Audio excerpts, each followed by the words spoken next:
ITS 방송을 사랑하시는 시청자 여러분 안녕하셨습니까? 네. 제가 어제 저녁에 가만히 곰곰이 생각하다가 왜 하나님의 백성들은 이 땅에서 죽는 모습으로 그렇게 살아야만 되는가라는 생각에 머물게 됐어요. 우리가 창세기 5장을 보면 하나님 라인인 셋의 후손들의 족보들이 나오는데 그들의 소개 뒤에는 한결같이 붙어있는 것이 죽었더라입니다.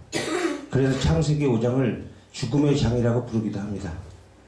왜 하나님은 백성들의 족보에다가 죽었다는 후렴구를 그렇게 많이 붙여놓았을까요? 그것은 하나님의 백성들의 삶은 이 땅에서 그렇게 죽는 삶으로 나타나는 것을 보여주고 있는 것입니다. 이런 구속사적 의미를 갖는 족본을 히브리어로 톨레토스라고 부르는데 그 뜻은 하나님의 뜻을 이루기 위해 특별한 목적을 가지고 기록한 족보라는 뜻입니다. 따라서 하나님의 백성들의 족보에 그들이 죽었다라고 기록되어 있는 것은 이 땅에서 하나님의 백성들의 삶 속에 하나님이 일이 일어날 때에는 그 모습이 하나님의 백성들의 죽음으로 보여지더라, 이것을 알려주는 것입니다. 창세기 5장 1절로 5절을 보면 아담의 자손의 계보가 이러하니라. 하나님이 사람을 창조하실 때 하나님의 형상으로 지으시되 남자와 여자를 창조하셨고 그들이 창조되는 날에 하나님이 그들에게 복을 주시고 그들의 이름을 사람이라 일컬으셨더라. 아담이 130세에 자기 모양 곧 자기 형상과 같은 아들을 낳아 이름을 셋이라 하였고 아담이 셋을 낳은 후 800년을 지내며 자녀를 낳으며 그가 930세를 장수하고 죽었더라. 잘 보면 그 족보의 처음이 아담이 아니라 하나님이십니다. 하나님께서 하나님의 형상으로 아담을 창조하셨고 그 아담이 하나님의 형상을 닮은 자기 형상을 따라 셋을 낳았다고 합니다. 하나님의 형상이 하나님의 백성들에게 전해지는 그러한 형국입니다. 엄밀히 말하면 아벨로 이어져야 하는 족보이지만 아벨은 중간에 죽었기 때문에 셋으로 이어지는 것입니다. 하나님의 족보에 가인이 빠집니다. 쉬운 말로 족보에서 파버린 겁니다. 그런데 셋은 가인이 죽은 아벨 대신 하나님께서 그렇게 주신 아들입니다. 그러니까 하나님께서 만일 가인이 죽은 아벨 대신 셋을 주시지 않았다면 이 족보는 존재하지도 못합니다. 따라서 하나님의 백성들의 족보는 하나님이 이어주셔서 다른 말로 성령에 의해 이어진 족보인 것입니다. 거기에는 인간의 지혜나 그 어떤 노력도 개입할 수가 없습니다. 그래서 그 족보는 하나님으로부터 시작되는 것이고 누가복음에 보면 예수 그리스도의 족보의 끝이 이렇게 나옵니다.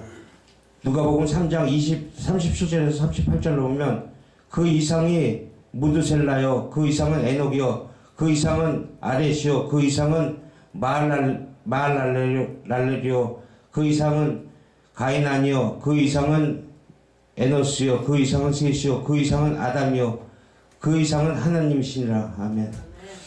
예수님의 족보의 창세기 5장에 나오는 족장들이 모두 다 기록되어 있고 맨 위에 조상이 하나님이십니다. 그리고 맨 아래 예수 그리스도의 밑으로 우리의 이름이 기록되어 있습니다. 아멘.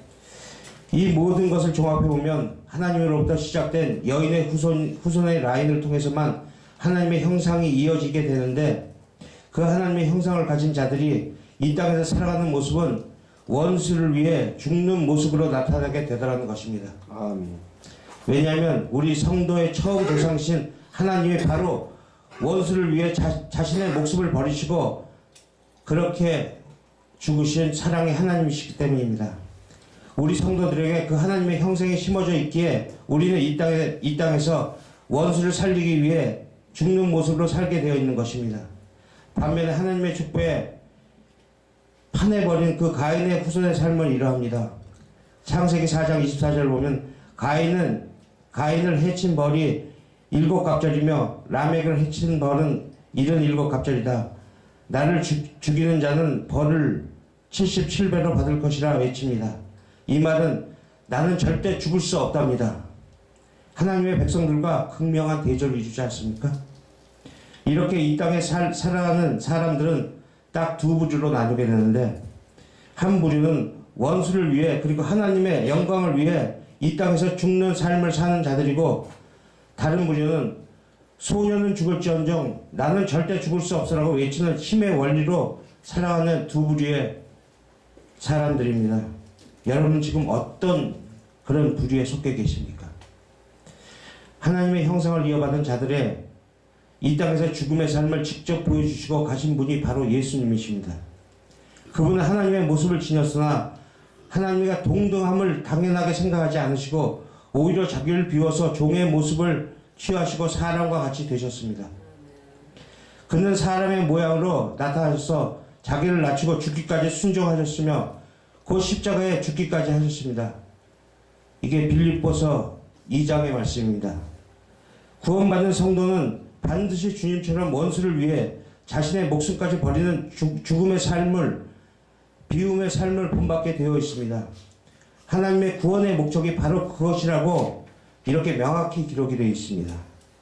하나님은 당신의 계획은 반드시 이루고 마시는 분입니다. 따라서 성도의 삶 속에서 이러한 삶이 반드시 나와야 합니다. 그래야 진짜 하나님의 백성이 되는 것입니다. 로마서 8장 29절을 보면 하나님께서 미리 아신 사람을 택하셔서 당신의 아들의 형상과 같은 모습이 되도록 미리 정하셨으니 이것은 그의 아들이 내 가족 안에서 맏아들이 되게 하시려는 것입니다. 다시 말씀드리면 우리 성도는 이 땅에서 용서의 삶, 인내의 삶, 온유의 삶, 사랑의 삶과 같은 죽어짐의 삶을 살아야만 한다는 것입니다. 그러한 삶이 바로 하나님 나라의 삶의 원리이며 원수를 위해서도 자신이 가장 귀한 것을 내어주시는 하나님의 속성이기 때문입니다.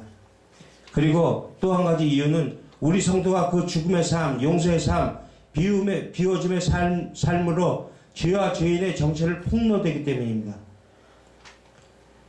우리 성도들은 우리의 죽어짐의 삶으로 인해 세상의 포악함을 하나님과 하나님 세상에 이 세상 속에 드러나게 해야 됩니다. 다른 말로 세상의 심판의 근거를 제공하는 것입니다. 잘 생각해 보십시오. 셋과 셋의 후손들은 가인이 죽인 아벨 대신 하나님께서 주신 사람들입니다. 그러니까 그들은 죽은 아벨인 것입니다. 그들이 가인과 한 땅에 같이 살고 있습니다. 자기가 죽은 자들이 시퍼렇게 살아서 자기 옆집에 살고 있는 것입니다. 그리고 자기가 때려 죽인 그 모습 그대로 자기 옆에서 자꾸 죽는 삶 당하는 삶을 그렇게 살고 있는 것입니다. 가인은 사는 것 자체가 악몽이었을 것입니다. 성도가 바로 그렇게 사는 것입니다. 우리는 죽음 아벨 대신에 하나님으로부터 세움을 받은 자들입니다. 우리는 세상이 그렇게 죽인 작은 예수로 세상 사람들의 옆집에 살고 있는 것입니다. 그래서 우리는 아벨이 죽은 것처럼 이 세상의 가인들 앞에서 죽어주는 것입니다. 잘 봐. 내가 날 이렇게 죽였지. 이렇게 말하면서 그들의 죄악을 폭로시키는 것입니다. 그 세상 사람들에게 악몽이 되는 것입니다. 그게 성도의 삶입니다. 바울의 말처럼 사망의 향기로 사는 것입니다. 세상 사람들이 우리의 삶을 보며 죄책감을 느끼도록 성도는 이 땅에서 그렇게 사셔야 합니다.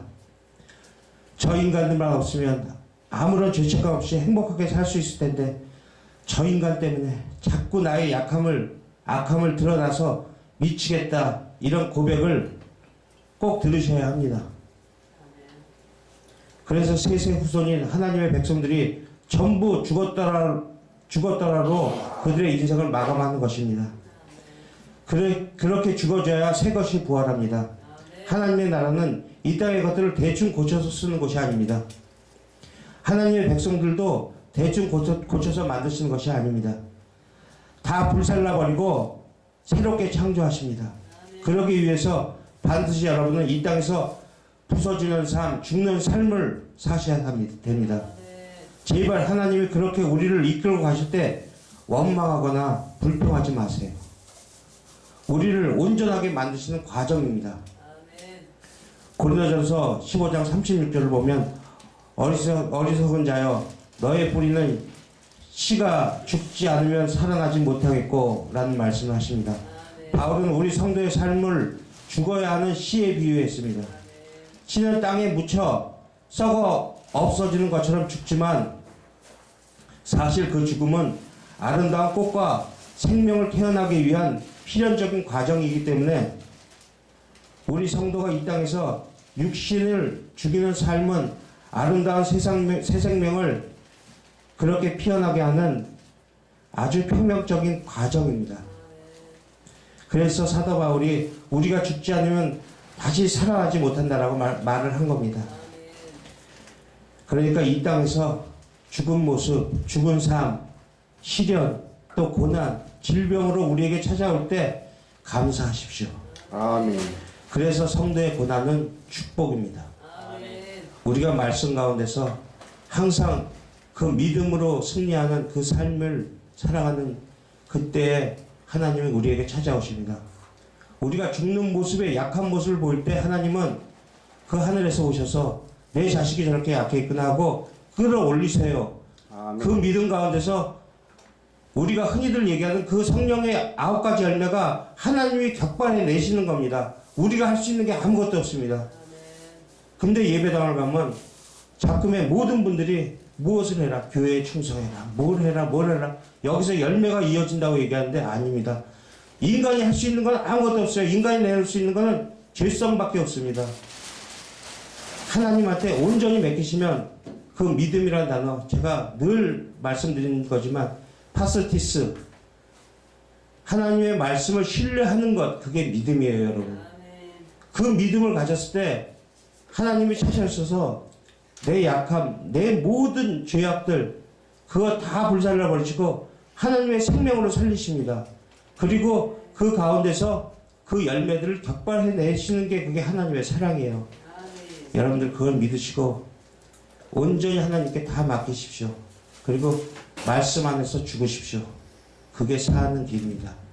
내가 무엇을 해서 된다라는 그런 나의 의를 찾기 시작하면 하나님은 그렇게 말씀하세요. 그거 먹지 마. 그거 썩은 쓰레기야 라고 말씀하시는데 우린 그 쓰레기 계속 주워 먹고 있어요. 그게 맛있나 봐요. 그러지 마시고 온전히 말씀 속에 죽으셔서 그 하나님만 바라보십시오. 그러면 그 하나님이 우리를 찾아오셔서 우리를 살리십니다. 하나님의 생명으로. 그리고 다 만들어내세요. 여러분들은 온전히 내맺히는 삶 속에서 그 안에서 은혜가 벌어집니다. 더 이상 아무것도 없습니다. 인간이 내놓을 수 있는 건 아까도 말씀드렸지만 죄성밖에 없어요.